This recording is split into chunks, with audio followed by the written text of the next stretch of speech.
When Paul Merhige showed up uninvited to his cousin's Thanksgiving dinner, his mother said, "I hope he doesn't kill us tonight." Those words would come prophetic when Paul murdered 4 of his family members that night. 911 emergency, Jupiter, what's going on there, ma'am? There's someone with a gun. Okay, where's the person at? In my house. Who is he? My neighbors, I'm so nervous. My neighbors next door, somebody has a gun. Okay, wait. Came in my house.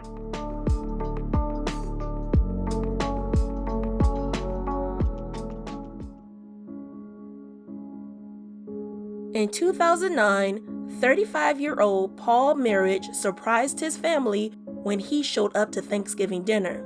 The family was celebrating at his cousins Muriel and her husband Jim Sitton's Jupiter, Florida home. Paul's parents, Carol and Michael, invited him unbeknownst to the host, so the rest of the family had no idea that he would show up. Paul was the black sheep of the family, and it was known that he had a rocky relationship with his twin sisters, Carla Merhige and Lisa Knight. His relationship with Carla had broken down to the point that she filed a restraining order against him in 2006.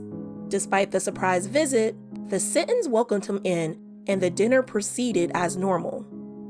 The family laughed, and a cousin even began playing the piano so 6-year-old Michaela Sitton could sing Christmas songs. She was excited to sing because she was going to perform in the Nutcracker at the local community center that Friday. It was a wholesome scene straight out of a Norman Rockwell painting. As the evening wound down, Michaela was tucked into bed, and Paul excused himself to step outside.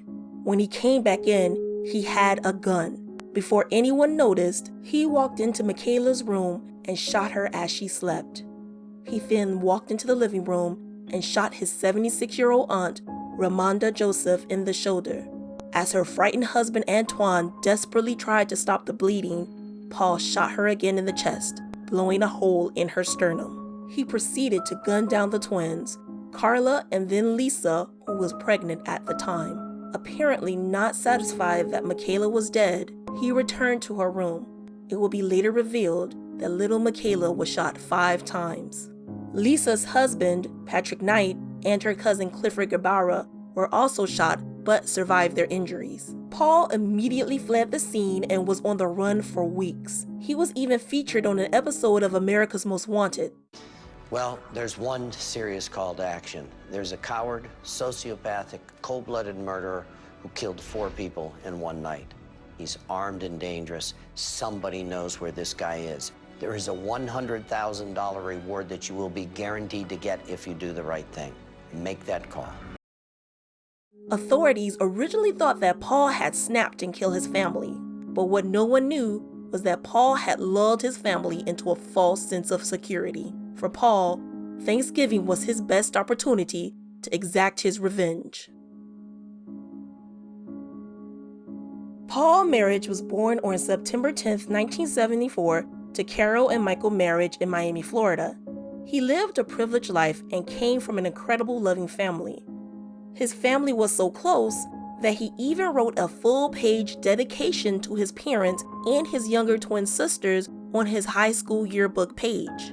Paul graduated 3rd in his class from Gulliver Academy, an exclusive and expensive prep school located in affluent Coral Gables, Florida. From the outside, it looked like Paul won life's lottery. Well-to-do, good-looking, and athletic. He played football, baseball, and soccer at the varsity level. He even led the French Honor Society. Classmates describe him as driven and well-liked. He also had his life's goals set. He would attend the University of Miami and become a doctor. It wasn't until he attended the University of Miami that his confidence in his abilities began to crumble. At 19, he had a nervous breakdown and dropped out of college in his freshman year. Some would say that his breakdown never stopped. He began suffering from debilitating OCD, which compelled him to constantly take showers and wash his hands. He also suffered from chronic depression. As Paul's mental state worsened, he became suicidal. He tried to commit suicide once by shooting himself in the chest, and he was also committed on 3 separate occasions. He would have terrible mood swings and become increasingly violent. Once, He threatened Carla that he would slit her throat so he wouldn't have to die alone. Due to his mental health, he never held a job, and his parents supported him financially for his entire adult life. They paid all of his expenses, including for his apartment in Coral Gables. Eventually, he decided to stop taking his medication, and his erratic behavior became worse. This caused his parents and sisters to distance themselves from him. However, his parents still provided everything for him. During his estrangement, he held a grudge against his family, believing that they were the cause of his struggles, and that grudge festered for 10 years. Paul's father, Michael, later said that Paul would become angry and accuse his family of not doing enough for him. Court records from a previous case involving Paul recorded his statement claiming that his family didn't want him to get better, and also claimed that his sister Carla broke down his bedroom door, screamed, spat in his face, and wrestled him to the ground. His grudge would reach a breaking point, and when he learned about his family's Thanksgiving plan, he too began to plan. When Paul learned that his cousins, the Sentins, were having a Thanksgiving party, he asked his parents almost daily about the event. He questioned his father, Michael, constantly about it, and when he asked if he was going to attend, Paul would give vague answers. Paul methodically planned the murders and his escape. First, he took his car to a mechanic to check it over, and a few days later, discreetly spent $2,000 on at least 4 guns and bullets. He packed his suitcase and withdrew $12,000 from his bank account. In preparation for his life on the run, he paid for various hotel rooms in advance and in cash, and made sure to switch his license plates. Satisfied with killing most of his family, and with an escape plan in place, Paul fled the Sentins' home and drove for hours until he made it to the Florida Keys. By November 30th, he had been on the run for 4 days, and his mania was decreasing. Paul started to realize the gravity of what he had done. He switched from wanting to survive to wanting to kill himself over and over. On December 1st, he purchased the book Final Exit: The Practicality of Self-Deliverance and Assisted Suicide for the Dying, and in the following days would purchase 5 helium kits, garbage bags, scissors, duct tape, tubing, and hose clamps. Phone records also show that he called the pro-euthanasia group the Hemlock Society at least 9 times. For 5 weeks, he was holed up in the Edgewater Motel in Lone Key, Florida, as the intensive manhunt extended as far as Michigan. Michaela's father, Jim Sitton, was a fixture on the news, and his description of the events of that night would be repeated on every news channel. Yes, we had put her down to have a nice intimate moment with her, and as we put her to bed, and she'd been asleep for maybe an hour when everything started. Michael Merhige is your wife's cousin. I know that there had been some bad blood between him and other family members in previous years. You hadn't seen him for 15 years, but you decided to invite him to your home for Thanksgiving anyway. Why? Okay, first of all, the shooter's name was Paul Merhige. Michael Merhige is the father of the shooter. I'm very, very sorry, and, Paul. It's fine. And I didn't personally invite Paul to the gathering. We were supposed to be a gathering of 16, and at the last minute, his father, Michael Merhige, you hear him on the phone and saying, "Oh, Paul's coming. We need directions." And I didn't think anything of it. I thought, okay, well, I haven't heard anything bad about Paul. I haven't seen him in 12, 14 years. I haven't heard any bad stories in like over 10 years. So the thought that went through my mind was, oh, okay, guess he's doing great. He's family. Gave him directions. And I know that everything was fine during dinner. You say that you saw no warning signs from him, but after dinner he went out to the car and got the guns. Now that you think back, do you think that he had this planned all along and just sat through the dinner, or do you think that something caused him to snap? No, he definitely had it planned.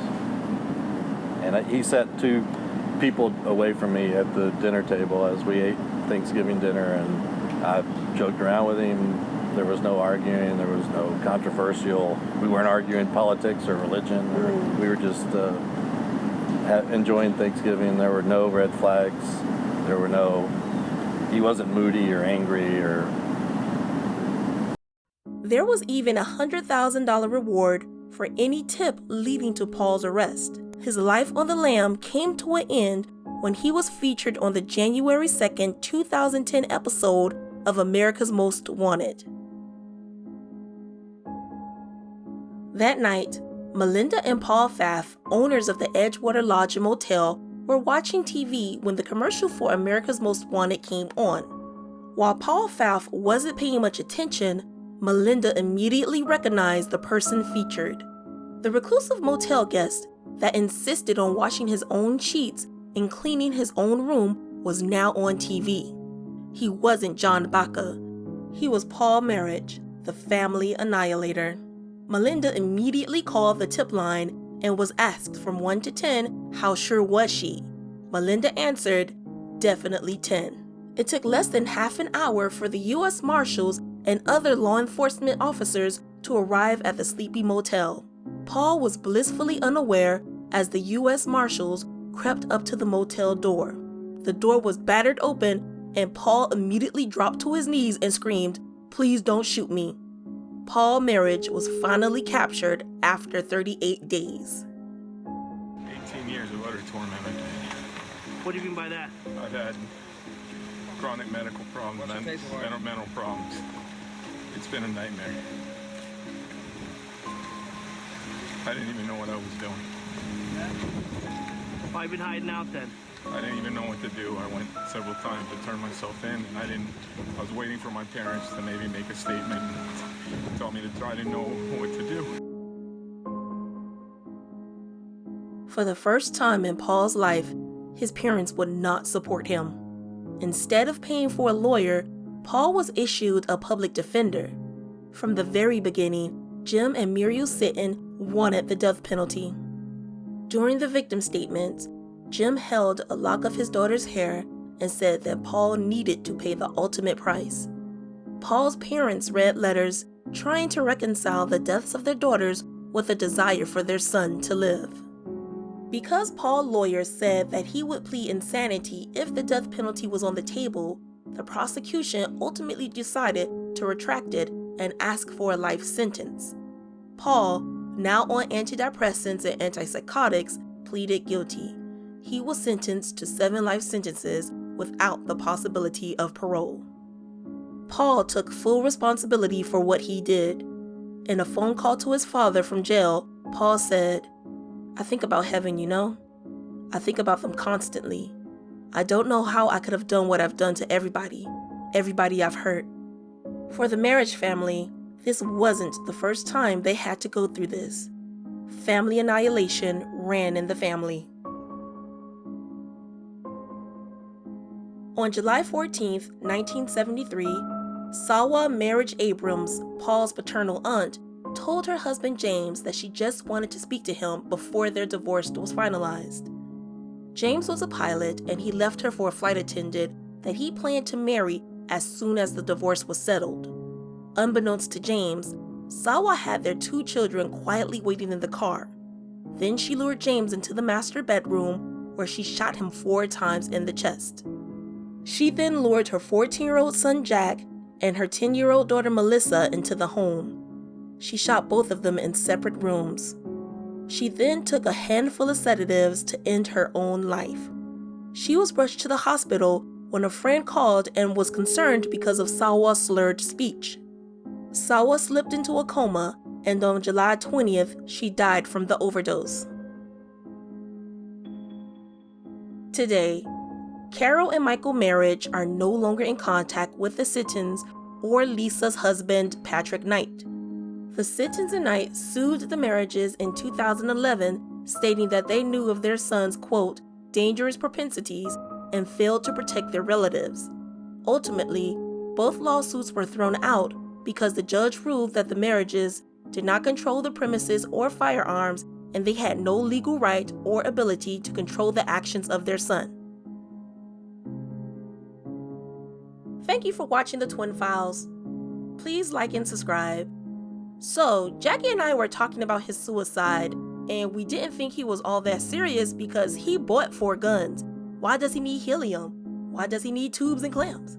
Also, we think that he went after Michaela a second time because he would have noticed that this little girl was the star of the family. You know, seeing those adorable pictures of her, she was just so cute, and we think he might have been jealous, as though she received the attention that he didn't receive or think he didn't receive. Let us know what you think about that in the comments.